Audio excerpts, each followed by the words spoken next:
여러분 안녕하십니까? 광주 MBC 뉴스투데이 시작합니다. 먼저 오늘의 주요 뉴스입니다. 수능 시험이 이틀 앞으로 다가온 가운데 수험생들은 저마다 긴장감 속에 마무리 정리에 한창입니다. 긴장감을 이기고 최상의 실력을 발휘하기 위해 필요한 것들을 알려드립니다. 투자 정보에 어두운 노인들에게 접근해 코인에 투자하면 돈을 벌게 해주겠다고 속여 400억 원을 뜯어낸 일당이 경찰에 붙잡혔습니다. 피해자만 12,000명에 이릅니다. 행정사무 감사를 둘러싼 광주시와 시의회의 갈등이 해결되지 않고 있습니다. 광주시가 제출한 내년도 7조 6천억 원의 예산 심사에도 영향을 미칠 것으로 보입니다. 지역 대학들이 신입생 감소로 애를 먹고 있는 가운데 대구의 한 대학교는 사회학과와 법학부 같은 기초학과를 없애기로 결정했습니다. 학생들은 사라지는 학문을 애도한다며 장례식을 치렀습니다. 2025학년도 수능 시험일이 이틀 앞으로 다가왔습니다. 수험생들은 저마다 긴장감 속에 마무리 정리에 한창일 텐데요. 긴장감을 이기고 최상의 실력을 발휘하기 위해서는 수능 당일까지 몸과 마음을 최고의 상태로 유지하는 것이 중요합니다. 보도에 이재원 기자입니다. 수능 시험을 앞두고 있는 한 고등학교 3학년 교실. 평소 정리해뒀던 오답 노트를 꺼내보거나 EBS 교재와 연계된 문제를 꼼꼼히 살피는 등 학생들이 마무리 정리에 한창입니다. 하지만 무엇보다 중요한 것은 수능 당일까지 몸과 마음을 최상의 상태로 유지하는 것. 적응을 돕기 위해 학교에서는 지난주부터 일과표를 수능시험 시간표에 맞춰 운영하고 있습니다. 수험생도 잠을 조금씩 늘려나가거나 생리현상 조절에 나서는 등 나름대로의 노하우를 적용하고 있습니다. 잠을 잘 자고 있습니다. 다른 건 아니고 평소보다는 잠자는 시간이 좀 더 늘려가지고. 저한테 중요한 게 이제 아침에 깨어있는 거랑 이 생리현상을 조절하는 거라서 이제 생리현상은 이제 지금부터 이제 먹을 거 좀 줄여가면서 조절하고 있고. 다행히 올해 수능 한파는 없을 것으로 예상돼 호흡기 질환에 대한 부담은 덜겠지만 10도 이상 벌어지는 큰 일교차는 여전히 건강관리의 변수로 남아 있습니다. 특히 오는 수요일 수험표가 배부되고 시험 장소가 공개되면 긴장도도 부쩍 높아져 위기가 찾아올 수 있습니다. 수험표를 받고 해당 학교에 가서 확인한 뒤에 오면 긴장도가 올라가니까 저녁에는 소화 잘 되는 음식으로 먹고 평상시대로 잠을 자고 다음날 아침에도 간단히 아침을 먹고 시험장에 가는 게 좋을 것 같습니다. 사소한 실수도 시험에 영향을 크게 미치기 때문에 수능 당일에는 부정행위로 처리될 수 있는 소지품을 미리 확인하는 것이 좋습니다. 스마트폰이나 태블릿 PC, 전자담배 등 전자기기를 소지했다 부정행위로 적발된 건수는 해마다 60여 건에 이르고 있습니다. 또 수험 시간이 종료된 뒤에 답안을 작성하는 것도 부정행위에 해당됩니다. MBC 뉴스 이재원입니다. 뒤늦게 찾아온 단풍이 정말 아름다운 요즘입니다. 오늘도 어제만큼이나 맑고 포근한 날씨가 예상돼서 활동하기 정말 좋겠는데요. 한 가지 주의할 점이 있다면 출근길 짙은 안개입니다. 현재 가시거리 전남 내륙 지역을 중심으로 100m 안팎에 머물러 있습니다. 천천히 안전운전 하셔야겠습니다. 하늘 모습 보시면 오늘도 고기압의 영향권에 들어 있습니다. 깨끗한 하늘이 드러난 가운데 종일 대체로 쾌청한 날씨가 이어지겠습니다. 자세한 기온 살펴보시면 광주의 현재 기온 10도 안팎으로 어제 같은 시각보다 1, 2도가량 높게 출발했습니다. 한낮 기온은 어제보다 2도가량 낮겠지만 그래도 포근한 수준입니다. 대부분 지역의 낮 기온이 20도 안팎까지 오르겠습니다. 날씨 정보였습니다. 전라선 고속화철도 사업이 최근 예비타당성 조사 대상 사업에 선정됐습니다. 고속주행이 가능해지면 여수에서 서울까지 30분 이상 단축되는데요. 하지만 사업 추진까지 남은 과제도 적지 않습니다. 김단비 기자의 보도입니다. 여수 세계 박람회를 앞둔 지난 2011년 복선 전철이 완공되면서 전라선에도 KTX 운행이 시작됐습니다. 하지만 접근성 개선의 기대도 잠시, 지금은 저속철이라는 꼬리표만 남았습니다. 서울에서 2시간이면 도착하는 경부선과 호남선과 달리 3시간이 넘게 소요되기 때문입니다. 특히 익산역과 여수역 사이 약 180km 구간은 굴곡과 급커브가 심해 운행 속도가 시속 120km에 불과합니다. 경상도로 가면은 한 2시간 안으로는 보통 다 가는 편인데 이제 여수 쪽으로 오게 되면은 들리는 역이 많다 보니까 3시간씩 걸리면서 조금 지치는 것도 있는 것 같아요. 그러면은 훨씬 더 자주 이용할 것 같습니다. 지역사회에서도 전라선 고속화 요구가 이어지자 2021년 제4차 국가철도망 구축 계획에 반영됐고 최근에는 예비 타당성 조사 대상 사업에도 포함됐습니다. 내년 10월 예타가 통과되면 실시 설계 등 후속 절차를 거쳐 사업이 본격 추진되게 됩니다. 고속주행이 가능하도록 선로가 개선되면 여수와 서울을 2시간 30분 이내로 연결할 수 있습니다. 하지만 국가 균형 발전의 시각이 아닌 경제성 논리를 앞세워 평가할 경우 예타를 넘지 못할 수도 있습니다. 또 통과한다고 해도 수조 원에 이르는 국비를 확보해야 합니다. 전라남도는 2034년 개통을 목표로 행정력을 집중하겠다는 계획입니다. 중앙부처 및 동부권 모든 시군과 협력을 통해서 예산 확보는 물론 지역 의견 등이 모두 반영되어 공사가 조속히 추진토록 전라선이 무늬만 고속철도라는 긴 오명에서 벗어날 수 있을지 전남 동부권 주민들의 기대가 모아지고 있습니다. MBC 뉴스 김담희입니다. 요즘 코인 상승세로 투자에 관심 있는 분들 많으시죠? 이를 악용해 노인들을 상대로 코인 투자 사기 행각을 벌인 일당이 경찰에 검거됐습니다. 피해자만 10,000명이 넘고 피해 액수는 400억 원대에 이릅니다. 김영창 기자가 단독 취재했습니다. 누구나 한 번쯤은 받아봤을 고수익 보장에 따른 코인 투자를 유도하는 문자입니다. 이 문자에 속아 넘어간 60대 이상의 노인들을 상대로 코인 투자 사기 행각을 벌인 일당이 경찰에 붙잡혔습니다. 이들은 지난해 10월 말부터 올해 3월 초까지 광주와 서울 등 전국을 돌며 코인 투자 설명회를 열고 투자자들을 끌어모았습니다. 노인들이 코인, 가상자산에 대한 이해도가 낮다는 점을 노렸습니다. 코인 채굴과 해카지노 등에 투자하면 400%의 이익을 보장해주겠다고 꼬드겼는데 모두 거짓이었습니다. 일부에겐 이자를 지급했지만 이마저도 다른 투자자의 돈을 끌어다 수익을 지급하는 돌려막기 수법을 동원했습니다. 대부분 60대 이상의 노인들이 피해자로 12,000명, 피해 금액은 400억 원에 이릅니다. 전국에서 피해 신고가 잇따르자 수사에 착수한 광주경찰청은 투자 사기 등의 혐의로 112명을 검거했습니다. 경찰은 이중 총책인 60대 남성 양모 씨를 구속하고 나머지는 불구속 송치했습니다. 또 이들이 취득한 27억 원을 몰수 추징 보존했습니다. 경찰은 고수익 보장을 미끼로 코인 투자를 유도하는 전화와 문자는 사기일 가능성이 매우 높다며 특히 노인들의 주의를 당부했습니다. MBC 뉴스 김영창입니다.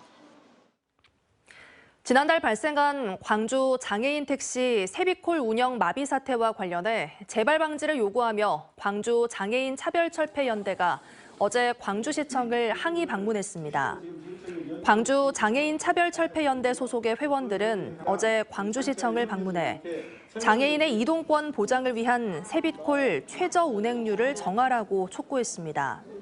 앞서 지난달 10일 광주 세비콜은 운전원의 노조 교육을 이유로 절반 수준인 20대에서 30대 정도만 운행돼 장애인들이 이동에 큰 불편을 겪었습니다. 광주 전남 지역의 보행자 사망 사고가 11월에 가장 많은 것으로 나타났습니다. 한국교통안전공단 광주 전남 본부에 따르면 2021년부터 2023년까지 보행 중 교통사고로 숨진 사람은 모두 268명이고 이를 월별로 분류하면 11월 사망자가 전체의 14.6%인 39명으로 가장 많은 것으로 집계됐습니다. 10월에는 28명, 1월에는 27명이 사망하는 등 그 뒤를 이었습니다. 이에 따라 교통공단은 매월 11일을 보행자의 날로 정하고 교통사고 예방 캠페인을 전개할 방침입니다.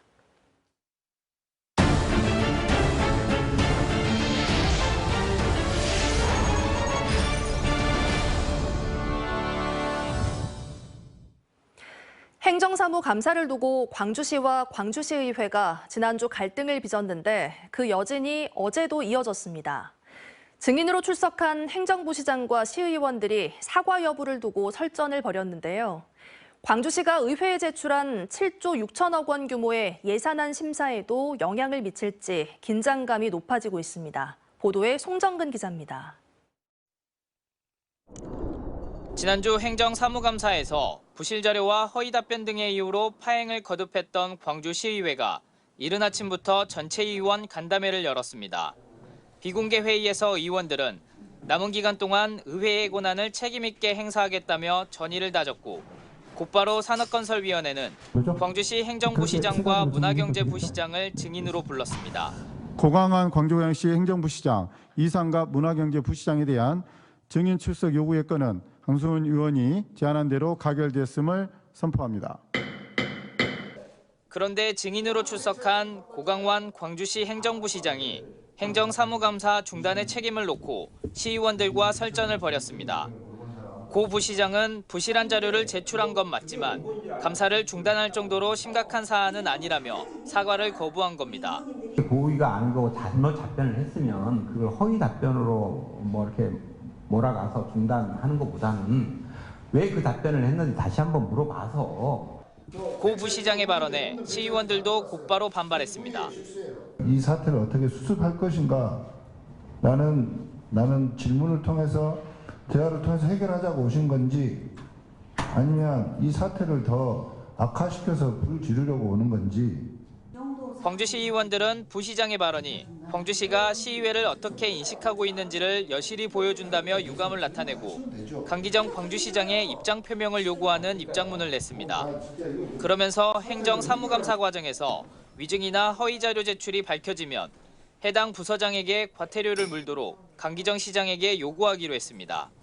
저희가 생각했던 것처럼 그러진 않고 그 정반대의 의견을 가지고 오셔서 얘기를 하시니까 좀 너무 황당하고, 어떻게 보면 또 그렇지 않아도 부글부글 끓고 있는 거에 지금 기름을 부은 격이라. 이런 가운데 광주시는 내년도 7조 6천억 규모의 예산을 심사해 줄 것을 시의회에 요구했습니다. 앞으로 한 달가량의 예산안 심사 과정에서 시의회와 광주시 간의 갈등이 어떤 영향을 미칠 것인지 관심이 모아지고 있습니다. MBC 뉴스 송정근입니다. 전라남도의 2025년 예산안 규모가 올해보다 다소 증가한 12조 5천억여 원으로 확정돼 의회에 제출됐습니다. 지역 소멸 위기에 대응하고 민생 경제 어려움을 덜기 위한 예산 편성이라고 밝혔지만 목포대 글로컬 예산이 반영되지 않아 논란이 일고 있습니다. 김윤 기자가 취재했습니다. 전라남도의 내년 예산 규모는 올해보다 2,974억 원 늘어난 12조 5,436억 원으로 편성됐습니다. 일자리 경제 분야에 2,510억 원, 농림해양수산 분야에 1조 8,964억 원, 인구 청년 지원과 복지 분야에 3조 5,513억 원, 문화관광 분야 4,307억 원 등입니다. 민생 경제 어려움을 덜기 위해서 인구 대전환, 민생 회복, 따뜻한 행복 공동체, 미래 100년 먹거리 신산업 육성 등에 집중 투자하였습니다. 눈에 띄는 것은 인구 대전환 프로젝트의 본격 추진을 위해 전라남도 출생기본수당이 내년부터 시행된다는 것입니다. 내년부터 전남에서 태어나는 1세부터 18세 아동에게는 매월 20만 원을 지급하는 내용입니다. 또한 청년들이 살기 좋은 전남을 만든다는 목표로 전남형 만원주택에 160억 원을 반영했습니다. 청년 농업인 영농 정착 지원에 182억 원, 청년 어촌 정착 지원에도 15억 원이 지원됩니다. 지역 경제에 활력을 불어넣기 위해 지역 행사와 축제 개최에도 중점을 뒀습니다. 2025 국제 농업 박람회에 50억 원, 남도 국제 미식 산업 박람회에 37억 원, 2026 여수 세계 박람회에도 당초 19억 원에서 45억 원으로 예산을 늘려 반영했습니다. 하지만 글로컬 대학으로 지정된 목포대와 순천대 예산 배정이 논란으로 떠올랐습니다. 지난해 지정된 순천대에는 내년도 예산에 60억 원이 반영됐지만 올해 지정된 목포대에는 한 푼도 배정되지 않았습니다. 전남도는 목포대가 구체적인 사업 계획을 확정하지 않았고 순천대도 올해 추경에서 처음 예산이 반영됐다며 의회에서 추가 논의를 하겠다고 덧붙였습니다. 그래서 이제 그 부분은 이제 저희가 이제 추경이라든지 아니면 이제 의회 이제 논의 과정에서 이제 그 부분은 이제 의회하고 이제 협의할 부분입니다. 한편 전남도의 내년 예산에서 신규 사업 예산은 올해와 비슷한 160건에 510억 원에 그쳐 신규 사업 발굴에 아쉬움을 드러내고 있습니다. MBC 뉴스 김윤입니다. 여수 선사유적공원에 조성된 도시농업공간이 편안한 산책길 등으로 도심 속 쉼터로 좋은 반응을 얻고 있습니다. 여수시가 지난 2020년부터 도시농업 프로그램의 하나로 추진했는데 시민들이 직접 참여해 만든 공간이라 그 의미를 더하고 있습니다. 보도에 최우식 기자입니다. 여수시 화장동 선사유적공원 내 5,000제곱미터 면적의 도시농업공간. 코스모스와 구절초, 유채, 메밀, 버들마편초, 보리 등 계절별 경관작물과 농작물이 재배되고 있습니다. 여수시 농업기술센터가 지난 2020년부터 도시농업 시범사업으로 도시와 농촌이 공존하고 도시민들이 농업을 체험할 수 있는 공간을 조성한 겁니다. 특히 이곳은 도시농업연구회와 농업인 학습단체 등 시민 중심의 원예활동 전문가들이 직접 참여해서 만들었습니다. 그분들이 여기에서 직접 그 배웠던 것을 실습을 하고 농작물을 심어보고 수확도 해보고 이런 체험을 하고 있고요. 또 농업인 학습단체라고 있습니다. 그분들도 같이 도시농업 공간의 관리에는 연간 4천여만 원의 시비가 투입되고 있습니다. 사계절 꽃이 피는 경관단지가 조성되면서 어린이집 아이들과 인근 주민 등 이곳 도시농업 공간을 찾는 발길은 계속해서 꾸준히 늘고 있습니다. 여수시는 최근 도시농업 수요 증가에 맞춰 추가 조성도 구상하고 있지만 마땅한 공간을 찾기가 쉽지 않아 우선 이를 대신할 교육관 건립을 추진 중입니다. 씨앗 도서관이랄까 도시민들이 많이 이용할 수 있는 옥상 텃밭이나 그다음에 이제 스마트팜 체험 시설 같은 것들을 갖춰놓고 도시민들이 직접 와서 체험도 하고 실습도 할 수 있는 공간을 마련할 예정입니다. 여수시는 이 같은 도시농업 공간과 새로 짓는 교육관을 기반으로 도시농업 프로그램을 확대함으로써 도심 속 녹색 힐링 공간인 도시민 친환경 텃밭 운영을 계속 사업으로 추진한다는 계획입니다. MBC 뉴스 최우식입니다. 올 시즌 기아 타이거즈의 통합 우승을 이끌었던 FA 투수 장현식 선수가 LG로 이적했습니다. 장현식 선수는 LG 구단과 계약 기간 4년에 계약금과 연봉을 합쳐 총액 52억 원의 계약을 체결했습니다. 지난 2020년 NC에서 기아로 이적한 장현식 선수는 2021 시즌 34홀드로 홀드왕을 기록했고 올해도 75경기에 등판해 5승 4패 16홀드, 3.94점의 평균 자책점으로 기아 타이거즈의 통합 우승에 기여했습니다. 프로축구 광주FC가 내년 시즌에도 1군 무대에서 뛰게 됐습니다. 광주FC는 그제 열린 제주 유나이티드와의 경기에서 득점 없이 0대0으로 비기며 승점 1점을 추가해 남은 최종전 결과와 상관없이 내년 시즌 1군 무대 잔류를 확정했습니다. 광주FC는 올 시즌 14승 4무 19패, 승점 46점으로 리그 8위를 기록하고 있는데 오는 24일 전북현대와 시즌 최종전을 치릅니다.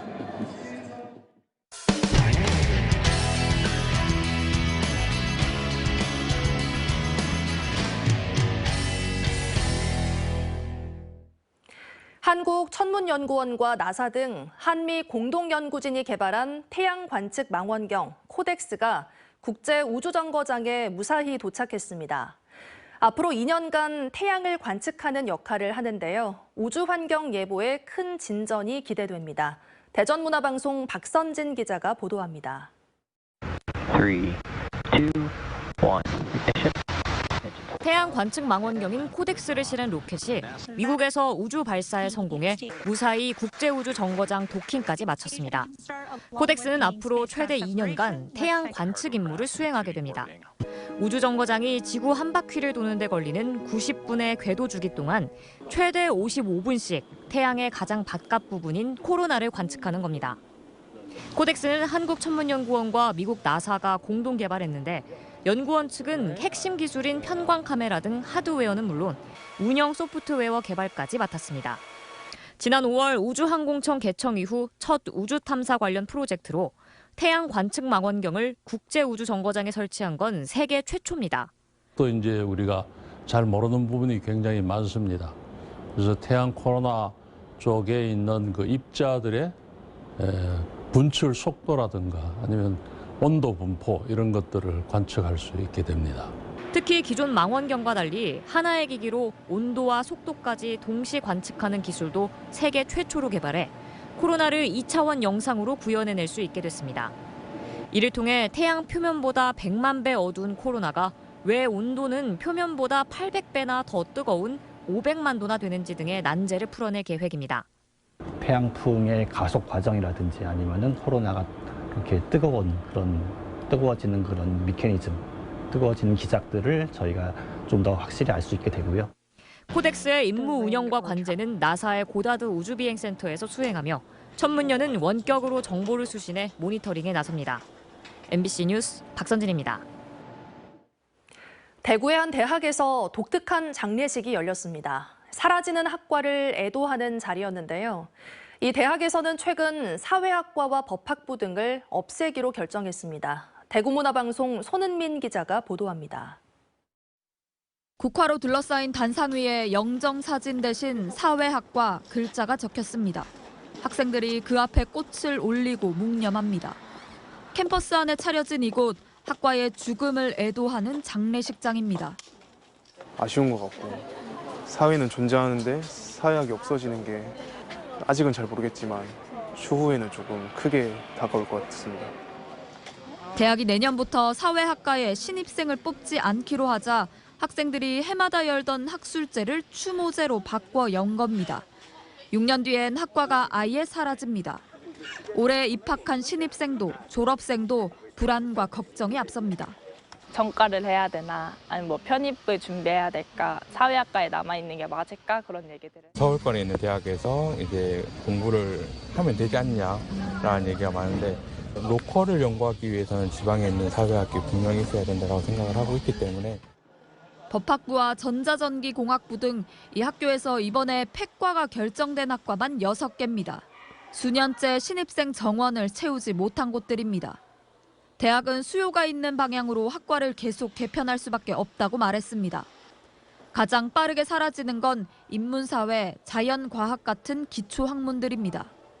성과가 당장 시장에서 드러나고 입증되지 않으면은 그러한 학문들을 소외시키거나 대학 밖으로 좀 내모는 그런 현상으로서 우리나라 대학들에서 인문사회계열 혹은 기초학문들이 사라져가고 있는 것은 틀림없는 사실로 보입니다. 학령 인구 감소와 수도권 집중 현상으로 지방의 대학 소멸은 갈수록 과속화하고 있습니다. 인구 감소가 결국 지방 대학의 위기로 이어지면서 종합적인 사고를 키울 수 있는 기초 학문이 지역에서 가장 먼저 사라지지 않을까 우려됩니다. MBC 뉴스 손은민입니다. 경상북도 경주시가 황성공원 내 사유지를 모두 매입하고 내년 말까지 대규모 도시바람길 숲을 조성합니다. 황성공원의 옛 모습을 복원하는 건데요. 10만 그루의 나무를 심고 산책로와 물길을 새로 만들기로 했습니다. 포항문화방송 임재국 기자가 보도합니다. 신라시대 때 화랑들의 훈련장으로 쓰일 만큼 역사가 오래된 경주 황성공원입니다. 동천동과 황성동 도심에 있어 시민들로부터 인기가 많습니다. 하지만 일부 사유지에는 건축물과 경작 등 난개발이 이어져 공원 조성이 늦어졌습니다. 경주시는 지난 2019년 LH공사와 협약을 맺은 뒤 350억 원을 들여 사유지 9만 7천여 제곱미터를 매입했습니다. 사유지 매입과 함께 행정 절차를 마쳤고 내년 말까지 황성공원에 대규모 도시 바람길 숲을 조성합니다. 공원 부지 65%에는 10만 그루의 나무를 심어 황성공원의 옛 모습을 복원하고 나머지는 복합문화공원으로 새롭게 정비합니다. 2021년 12월에 산림청 도시바람길 숲 공모사업에 신청하여 선정되었습니다. 사업비 100억으로 16만 평방미터 부지에 숲보온과 산책로, 물길 조성 등을 추진하는 사업입니다. 경주시는 숲 조성이 끝나면 도심 열섬 현상 완화와 미세먼지 저감 효과는 물론 시민 휴식처로 큰 역할을 할 것으로 기대하고 있습니다. 뉴욕 가면 센트럴 공원이 있듯이 우리 경주는 황성공원이라는 이 아름다운 도심공원을 가지고 있는데 도심공원의 옛 모습을 복원해서 정말 시민들도 사랑받고 관광객들로부터 많은 사랑을 받는 그런 도시 바람길 숲과 연계해 경주시는 인근 동천동에서 황성동까지 폐철도 구간에 200억 원을 들여 도심 숲을 추가로 만들기로 했습니다. MBC 뉴스 임재국입니다. 뒤늦게 찾아온 단풍이 정말 아름다운 요즘입니다. 오늘도 어제만큼이나 맑고 포근한 날씨가 예상돼서 활동하기 좋겠습니다. 한 가지 주의할 점이 있다면 짙은 안개입니다. 출근길 전남 내륙 지역을 중심으로 100m 안팎의 자욱한 안개가 끼어 있습니다. 갑작스럽게 가시거리가 짧아질 수 있으니까요. 천천히 안전운전 하셔야겠습니다. 고기압의 영향권에 들어 있습니다. 깨끗한 하늘 드러난 가운데 종일 무난한 날씨 예상되고요. 미세먼지 농도도 종일 보통 수준을 유지하겠습니다. 광주의 현재 기온 10도 안팎으로 어제 같은 시각보다 2도가량 높게 출발했습니다. 한낮 기온은 어제보다 2도가량 낮겠지만 그래도 포근한 수준입니다. 대부분 지역의 낮 기온이 20도 안팎까지 오르겠습니다. 일교차는 오늘도 10도 이상으로 크게 벌어지는 곳이 많겠습니다. 순천의 현재 기온 11도 보이는 가운데 한낮 기온 21도로 예상됩니다. 바다의 물결은 전해상에서 최고 1.5m로 잔잔하게 일겠습니다. 수능일인 목요일과 금요일에는 가을비가 지나겠습니다. 날씨 정보였습니다. 이상으로 뉴스 마칩니다. 시청해주신 여러분 고맙습니다. 언제 어디서나 내 손 안의 뉴스. 광주 MBC 뉴스 유튜브 구독으로 함께하세요.